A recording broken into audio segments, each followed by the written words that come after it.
ಕಳಕಳಿ YouTube channel ವತಿಯಿಂದ ವಾರದ ಸಂಚಿಕೆ 220. ಇವತ್ತಿನ ವಿಷಯ ಅಭಿಮಾನಿ.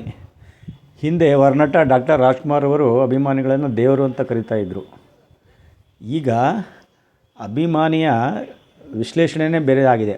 ವಿಶೇಷವಾಗಿ ಈ ದರ್ಶನ್ ಕೇಸ್ನಲ್ಲಿ ಅವರು ಏನು ಚಿತ್ರದುರ್ಗದ ರೇಣುಕಾಸ್ವಾಮಿ ಅಂತಕ್ಕಂಥ ಆ ದರ್ಶನ್ ನಟ ಇವರ ಅಭಿಮಾನಿ ಕೊಲೆ ಆಗಿದ್ದಾನೆ.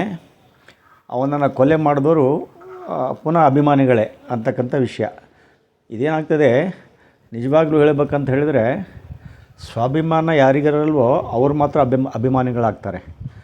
ಅಭಿಮಾನ ಒಂದು ಪ್ರೀತಿ ಮತ್ತು ಬೆಂಬಲವನ್ನು ಕೊಡೋದು. ಆದರೆ ದುರಭಿಮಾನ ಆದಾಗ ಟು ದ ಎಕ್ಸ್ಟೆಂಟ್ ಆಫ್ ಇನ್ನೊಬ್ಬರ ಜೀವವನ್ನು ತೆಗೆಯೋ ಲೆವೆಲಿಗೆ ಹೋದಾಗ ಅದು ಮನುಷ್ಯತ್ವ ಅಂತ ಉಳಿಯಲ್ಲ. ಬಹುಶಃ ಏನು 17-18 ಆರೋಪಿಗಳೇನಿದ್ದಾರೆ, including that Pavithra Gowda and Darshan ಮತ್ತು ಬೇರೆ ಬೇರೆಯವರಿಗೆಲ್ಲ ಕರೆಕ್ಟಾಗಿ ತನಿಖೆ ಆದರೆ ಎಲ್ಲರಿಗೂ ಕೂಡ ಜೀವಾವಧಿ ಶಿಕ್ಷೆ ಆಗೋದು ಗ್ಯಾರಂಟಿ. ಇವರನ್ನ ಹೆತ್ತೋರು ಬಾಯಿ ಬಡ್ಕೋಬೇಕಾಗುತ್ತೆ. ಇವರು ಭೂಮಿಗೆ ಭಾರ ಮತ್ತು ಹೆತ್ತೋರಿಗೆ ಭಾರ ಅಂತಕ್ಕಂಥ ವಿಚಾರ. ಅಭಿಮಾನ ಯಾವಾಗಲೂ ಕೂಡ ಎಷ್ಟಿರಬೇಕು ಅಷ್ಟು ಮಾತ್ರ ಇರಬೇಕು. ಇಲ್ಲೇ ನೋಡಿ, ಕರ್ನಾಟಕದಲ್ಲಿ ನೀವು ಉಡುಪಿ ಮತ್ತು ಮಂಗಳೂರಿಗೆ ಹೋಗ್ಬಿಟ್ರೆ ಯಾವ ಫಿಲ್ಮ್ ಆ್ಯಕ್ಟ್ರಿಗೂ ಕೂಡ ಅವರು ಅಭಿಮಾನಿಗಳಾಗಿರೋಲ್ಲ. ಬೀದಿಯಲ್ಲಿ ಹೋಗ್ತಾ ಇದ್ದರೂ ಕೂಡ ಅವ್ರು ಮಾತಾಡಿಸ್ಲಿಕ್ಕೆ ಹೋಗಲ್ಲ. ಅಷ್ಟು ಅವೇರ್ನೆಸ್ ಇದೆ ಅವರಿಗೆ, ಎಸ್ಪೆಷಲಿ ಉಡುಪಿ ಮತ್ತು ಮಂಗಳೂರು ಆ ಜನಗಳಿಗೆ. ಅದನ್ನು ನಾವು ಕಲಿಬೇಕು.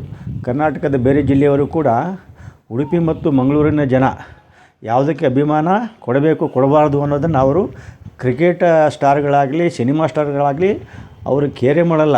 ಎಷ್ಟೇ ಇರಬೇಕು ಅಷ್ಟು ಮಾತ್ರ ಮಾಡ್ತಾರೆ. ಆ ದೃಷ್ಟಿಯಲ್ಲಿ ಇದೊಂದು ದೊಡ್ಡ ಕಪ್ಪು ಚುಕ್ಕೆ ಕನ್ನಡ ಚಿತ್ರರಂಗಕ್ಕೆ ಇದೊಂದು ದೊಡ್ಡ ಕಪ್ಪು ಚುಕ್ಕೆ. ಈಗಲಾದರೂ ಕೂಡ ಬೇರೆ ನಟರ ಅಭಿಮಾನಿಗಳು ಇದರಿಂದ ಪಾಠ ಕಲಿಬೇಕು.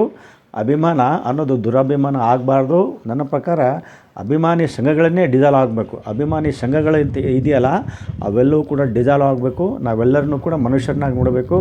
ಜೀವನದಲ್ಲಿ ಯಾರು ನಿಜವಾಗಿ ನಾಯಕರಾಗಿರ್ತಾರೋ ಅವರಿಗೆ ಮಾತ್ರ ಗೌರವ ಕೊಡಬೇಕು.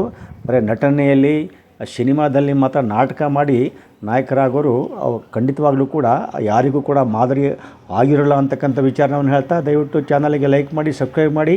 ಪುನಃ ಮುಂದಿನ ವಾರ ಹೊಸ ಸಂಚಿಕೆಯೊಂದಿಗೆ ಬರ್ತಾಯಿದ್ದೀನಿ. ಎಲ್ಲರಿಗೂ ಒಳ್ಳೆಯದಾಗಲಿ.